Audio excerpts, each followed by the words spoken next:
En esta sección lo que vamos a hacer es ver la sintaxis que vamos a utilizar en algunos ejemplos que vamos a ver en estas clases para que tengan idea de qué es lo que estamos hablando cuando pongamos los ejercicios.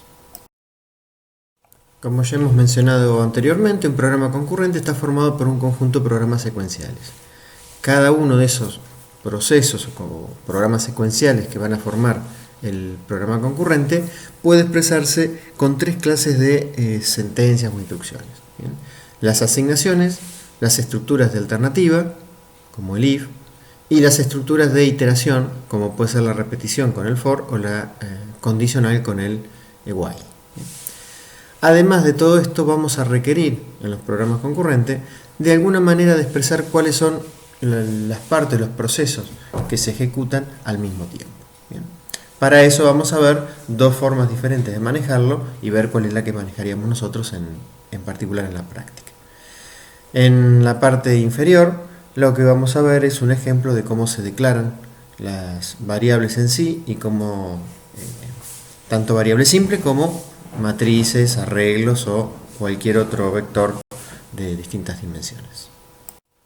Para el caso de tipo de instrucciones de tipo asignación, la forma o la sintaxis que vamos a manejar es al estilo C, nombre de la variable igual la expresión que vamos a tener que utilizar para determinar el valor que hay que asignarle a esa variable.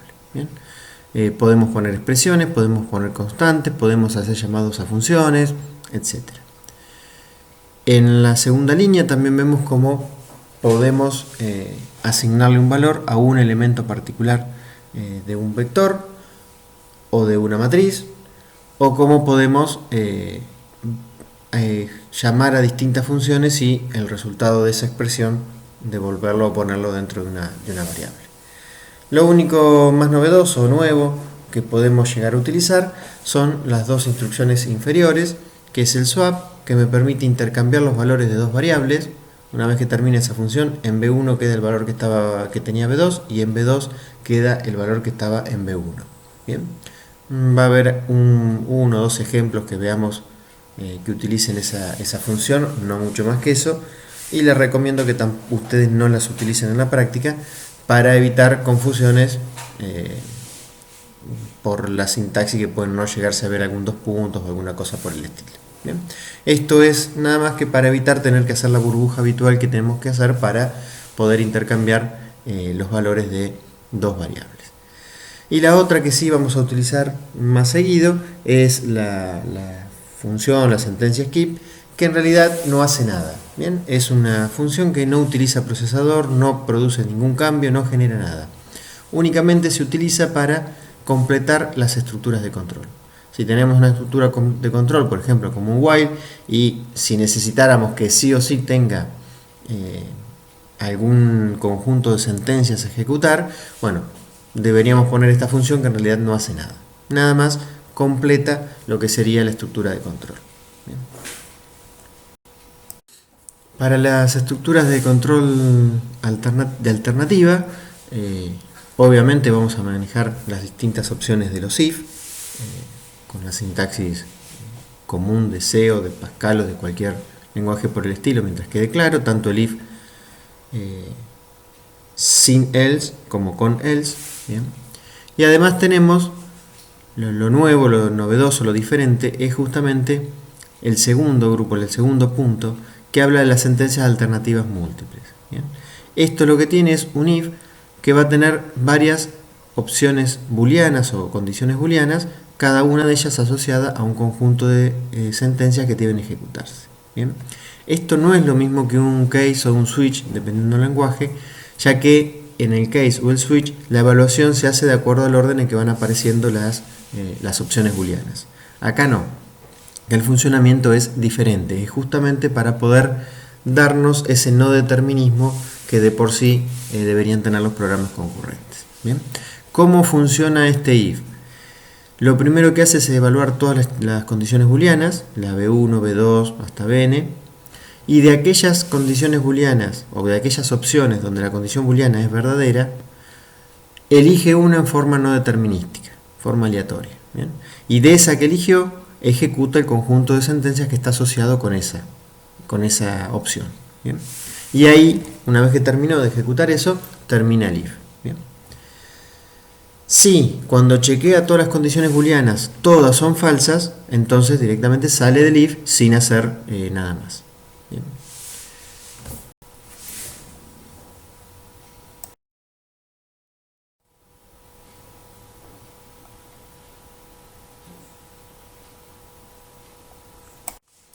Acá lo que vamos a ver justamente son las estructuras de control de iteración, que es el tercer tipo de sentencias que habíamos mencionado, que son para hacer justamente las partes secuenciales, los procesos que van a formar parte del programa concurrente.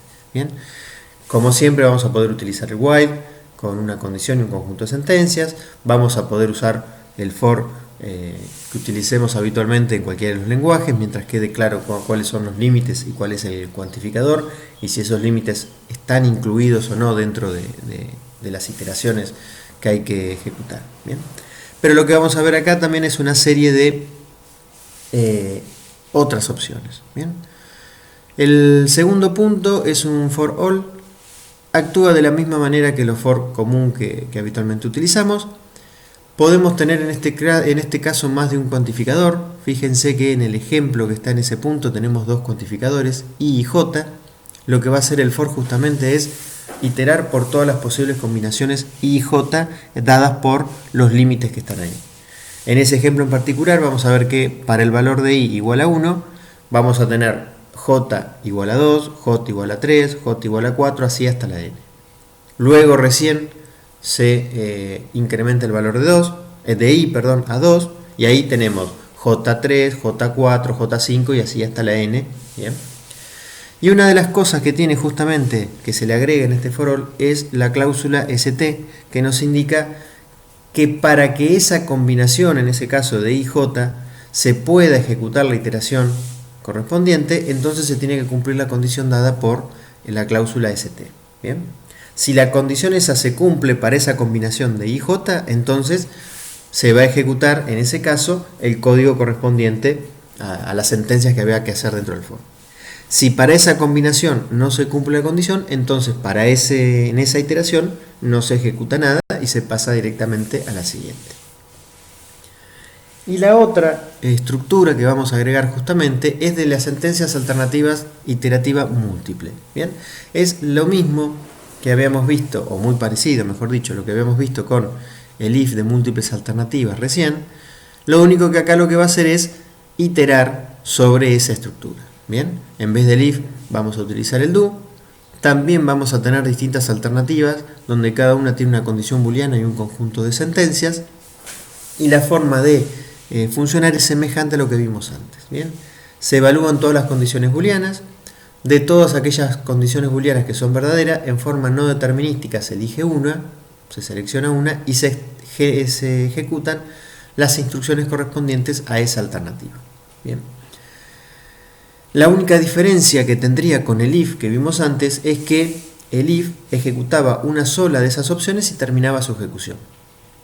En cambio, en el do, o en el de sentencias alternativa iterativa múltiple, lo que hace es volver otra vez a iterar, nuevamente chequea todas las condiciones, nuevamente de esas que son verdaderas elige una, ejecuta el conjunto de sentencias y así continúa iterando en esta estructura de control hasta que encuentra que todas las condiciones booleanas son falsas. Recién en ese momento se sale de esta estructura de control.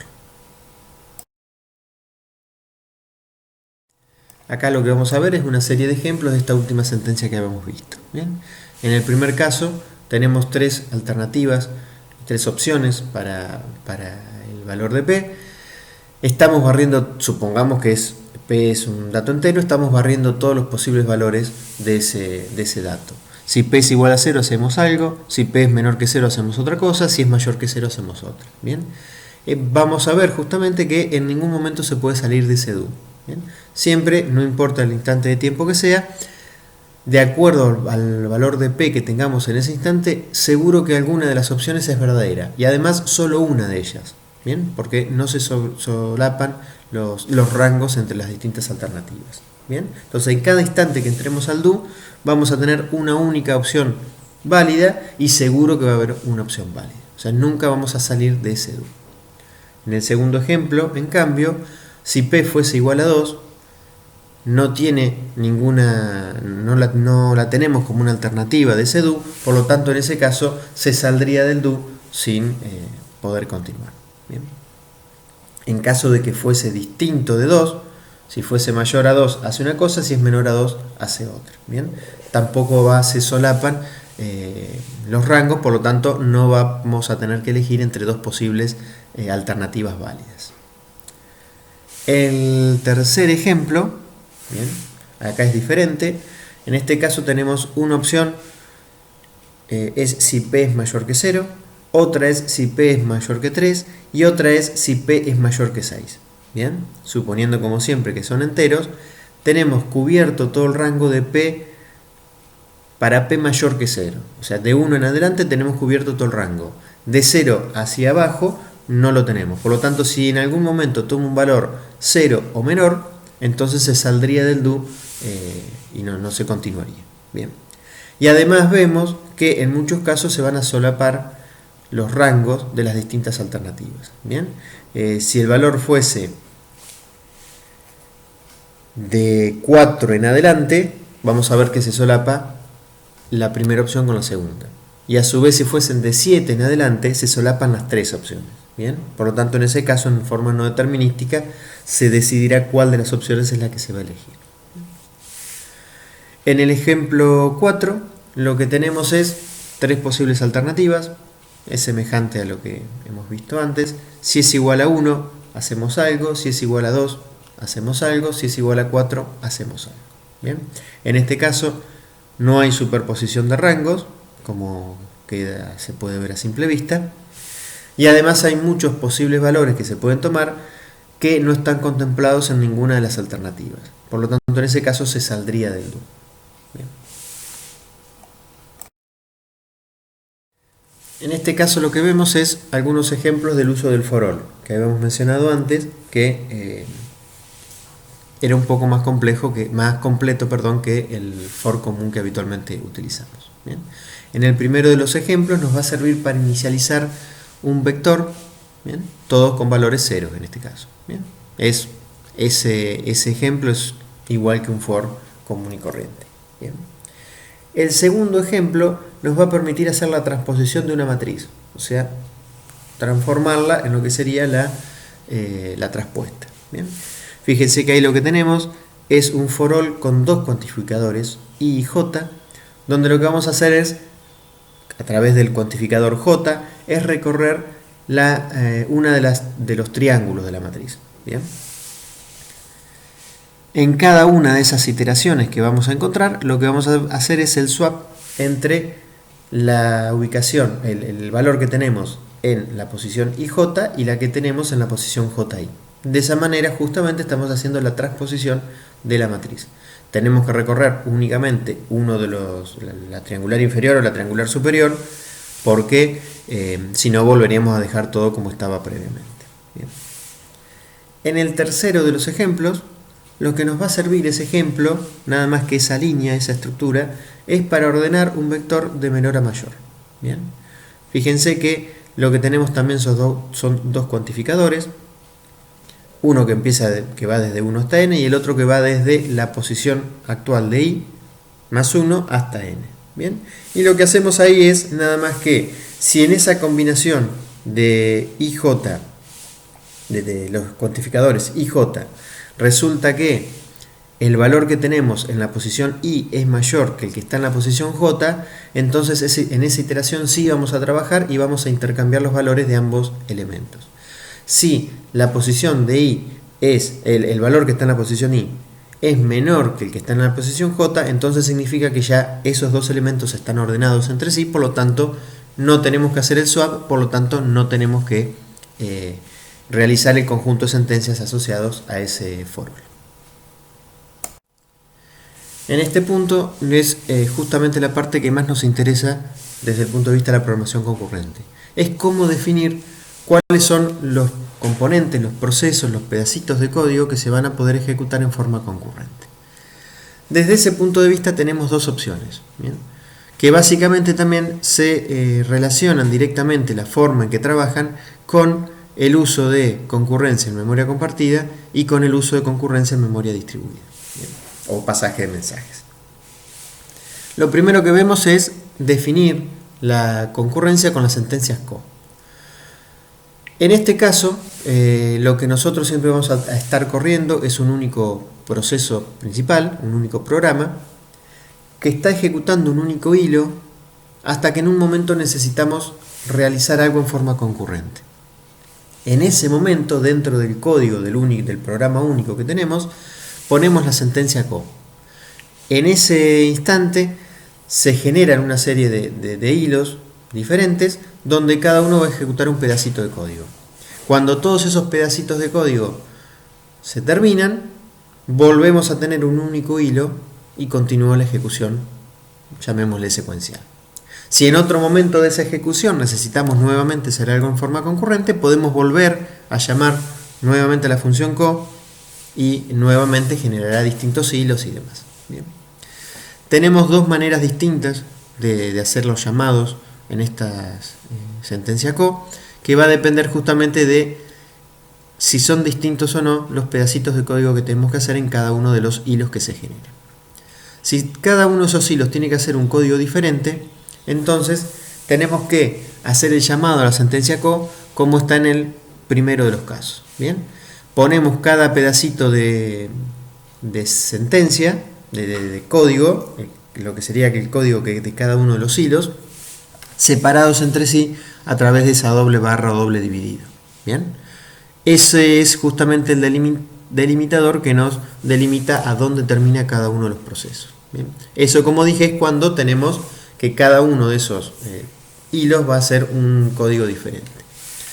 Si todos los procesos tuviesen que hacer el mismo trabajo, que es muy habitual, podemos utilizar, en vez de definir cada uno de esos procesos y copiar el mismo código, podemos poner un cuantificador, como se muestra en el segundo caso.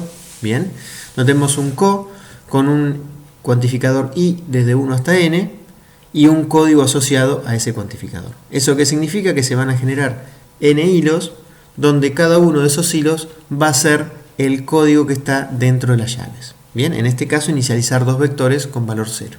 Bien, la única diferencia que van a tener los hilos que están dentro de ese CO es el valor que cada uno de ellos va a tener en lo que sería la variable i.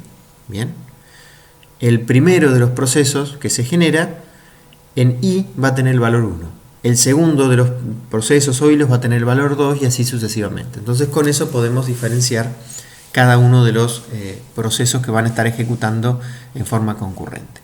Bien, esa era una manera que es la que habitualmente se utiliza o utilizan los lenguajes verdaderos para trabajar con memoria compartida. Trabajan de una forma muy similar a esa, estar ejecutando un único hilo y que después, cuando se necesite, se generan los hilos necesarios y luego cuando ellos terminan se continúa con un único hilo. Bien. Del otro lado, lo contrario a la sentencia CO, justamente es usar directamente process. Bien, process lo que hace es, cada uno define los distintos procesos que van a formar parte del programa concurrente, y esos procesos van a empezar a correr todos juntos desde el inicio del programa. Después, a medida que se van ejecutando, algunos de ellos irán terminando antes que otro y van quedando los que aún tienen código para ejecutar. Bien, pero todos comienzan ejecutándose al mismo tiempo. Nunca va a haber un único hilo principal que es el que los va a generar. Todos los hilos tienen la misma prioridad y comienzan a ejecutarse. Bien. Habitualmente esta técnica la utilizan, o esta forma de definir la concurrencia, la utilizan justamente los lenguajes que son para pasaje de mensaje. Bien, porque como ya hemos mencionado alguna vez, son los que realmente trabajan con procesos y no con thread o hilos. Bien. Entonces lo que hacemos acá también tenemos las dos maneras distintas de especificar estos procesos. Si todos los procesos o los pedacitos de código que se pueden hacer en forma concurrente en este programa son diferentes, vamos a tener que definir cada uno de los procesos con nombres distintos y estableciendo cuál es el conjunto de sentencias que debe ejecutar ese proceso, como es en el primer ejemplo donde dice procesa y entre llaves las sentencias. ¿Bien? Definiremos cada proceso que necesitamos con un nombre distinto y cuando empieza a correr el programa empiezan a correr todos los procesos al mismo tiempo. En el segundo caso, cuando se menciona ahí process B, lo que vamos a estar haciendo son todos procesos iguales. ¿Bien? Vamos a suponer que tenemos un montón de procesos que tienen que trabajar de la misma manera, no necesitamos definir un código para cada uno de ellos. ¿Bien? Entonces podemos definir también, al igual que antes, con un cuantificador. Bien, en ese caso vamos a ver que para el proceso B hay n copias de ese proceso B. Bien, tenemos el proceso B1, B2, B3 hasta Bn y con el conjunto de sentencias que deben hacer. Al igual que pasaba con el CO, la única diferencia que va a haber entre esos procesos es el valor que cada uno de ellos tenga o conozca de lo que sería la I. Bien, el primer proceso, cuando haga referencia a I, va a hacer referencia al 1. El segundo proceso, cuando haga referencia a I, va a hacer referencia a un 2 y así sucesivamente. Bien. Justamente la diferencia entre ambos es que los processes ejecutan en background. Bien, están ejecutando de entrada todo el tiempo. Mientras que en la sentencia CO se ejecuta un único hilo y cuando es necesario, ahí recién se generan los hilos para completar algo en forma concurrente. Acá lo que vemos es un ejemplo de cómo utilizar la definición de los procesos con process. Bien. Vemos una pequeña diferencia donde en el primero de los ejemplos tenemos un único proceso, o sea, sería un programa secuencial que hace un for desde 1 hasta 10 escribiendo el valor de I en cada uno de esos casos. Bien. Como es claro, la respuesta a ese programa va a ser imprimir todos los números del 1 al 10 en ese orden. Bien. En el segundo cuadro, en cambio, lo que quisimos es paralelizar esa operación y tener 10 procesos donde cada uno imprime un valor distinto. Bien. En ese caso, fíjense que declaramos un proceso imprime 1 con un cuantificador, o sea que se van a hacer 10 copias en este caso de ese proceso y cada uno lo que va a imprimir es justamente el valor del cuantificador I. Bien. Cada uno de los procesos va a imprimir un valor distinto entre 1 y 10. La pregunta acá es justamente si ambos programas, llamémosle de esa manera, son equivalentes, si van a tener el mismo resultado. Pues no. En el primer caso, como dije, los van a imprimir a todos los valores ordenados del 1 al 10, mientras que en el segundo, el orden en que se van a imprimir los 10 valores no se puede predeterminar y distintas ejecuciones que hagamos de ese programa va a poder dar distintos órdenes en la impresión de los números. ¿Bien? Sí o sí se van a imprimir los valores desde el 1 hasta el 10, pero el orden en que se impriman puede ser diferente. ¿Bien? Ese es justamente por el no determinismo, donde no se sabe cuál de los procesos es el primero que va a ejecutar o en qué orden se van a ejecutar los distintos procesos.